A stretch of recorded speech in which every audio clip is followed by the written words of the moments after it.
How to log into Credit One Bank Credit Card online account. Hi guys, welcome to our channel. Let's begin.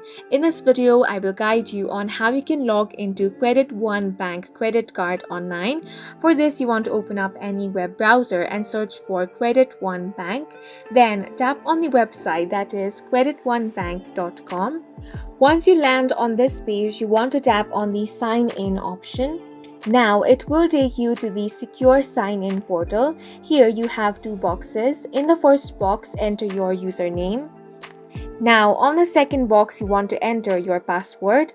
If you want your browser to remember your username or password, tap on this box. Now tap on the sign in option.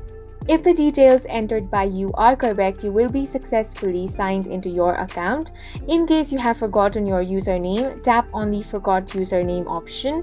If you have forgotten your password, tap on the Forgot Password option. Once you have been signed into your account, you will be able to access your credit card dashboard from there.